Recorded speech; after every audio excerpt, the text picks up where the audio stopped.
Bien-aimés, bonjour et bienvenue dans One Ministry Jesus. Aujourd'hui, mon message c'est garde ton héritage. Et la Bible me dit que pour l'amour de Sion, je ne me tairai pas. Pour l'amour de Jérusalem, je ne me donnerai pas du repos jusqu'à ce que son salut paraisse comme l'aurore. La Bible me dit dans Matthieu au chapitre 5, verset 5, heureux les débonnaires, car ils hériteront la terre. Heureux ceux qui ont le cœur humble, car ils hériteront la terre. Chacun d'entre nous, bien-aimés, a son héritage. Et le plus grand héritage de l'homme, c'est la terre. Dieu a donné à chaque personne, Dieu a donné à chaque peuple une portion de terre qu'il doit cultiver, qu'il doit protéger et qu'il doit développer.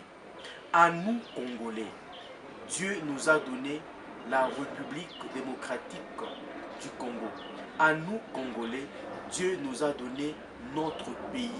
C'est 2 345 000 km² que nous devons protéger, que nous devons garder. Mais qu'est-ce qui se passe?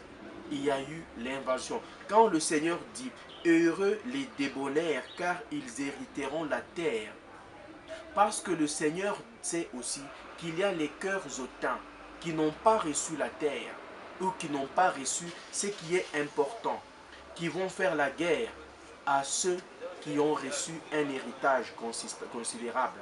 Aujourd'hui, bien-aimés, notre pays fait face à un complot international. Les puissances sont en train de vouloir couper ce pays-là.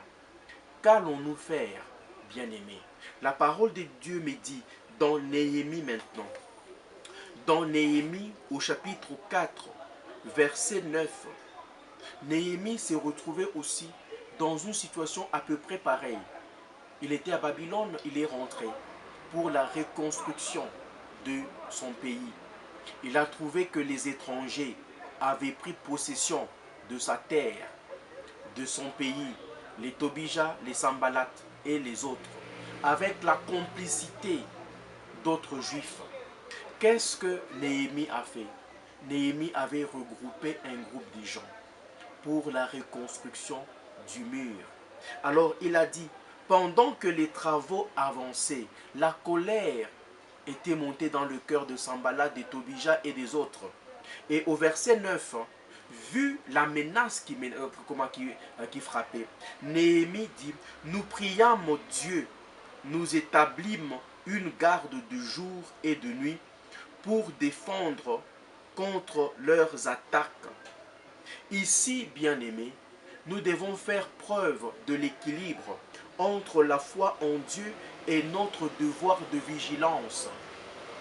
Notre foi en Dieu et notre devoir de vigilance en affectant certains ouvriers à notre protection.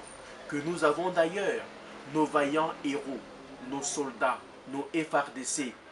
Ce sont là nos intercesseurs. Ils sont en train d'intercéder. Leur bataille à la guerre, c'est une intercession. Eux qui sont là au front, ils défendent le pays. Et nous qui ne savons pas aller au front, qu'est-ce que nous devons faire? C'est aussi établir une garde de jour et une garde de nuit. La prière, être dans l'intercession. Que le Seigneur des armées s'élève pour défendre notre pays. Et la Bible me dit également, bien-aimé, en ce qui concerne notre héritage, la Bible place un mot, il dit, ne déplace pas la borne ancienne que tes pères ont posée.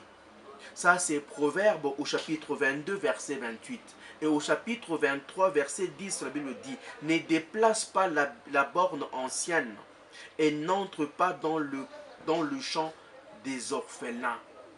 Nous, Congolais, nous sommes orphelins. Nous n'avons personne. Nous subissons un complot international. Le pays, nous l'avons reçu de nos pères dans ses limites.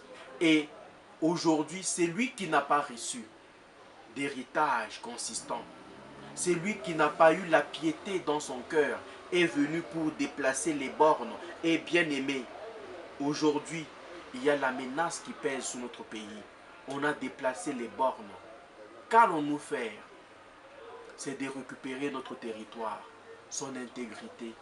Je prie que le sang patriote, le sang du patriotisme puisse brûler en nous, que nous puissions soutenir nos FRDC et avec ceux qui sont venus pour l'aider. Puisque lorsque le combat devient accru, il y a lieu d'appeler d'autres intercesseurs qu'ils puissent venir.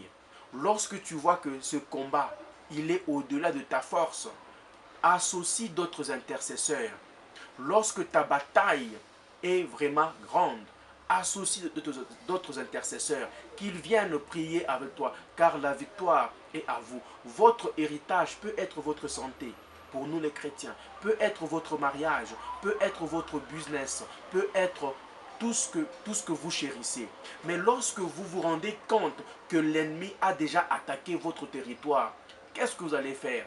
Vous allez travailler d'une main et combattre aussi d'une autre. Le message est spirituel, il s'applique aussi à nous. Bien-aimés, notre pays est en danger. Goma a subi un carnage. Est-ce que vous avez vu la communauté internationale se lever et condamner? Plus de 2000 personnes sont mortes, tuées, calcinées. Et ce silence radio. Nous n'avons que Dieu qui est notre espoir. Bien-aimés, c'est le message d'aujourd'hui. Ayons tous l'attitude des soldats. Prions, à genoux, prions. Pendant que nos soldats sont au front, nous prions. Au nom de Jésus, j'ai ainsi parlé. Amen.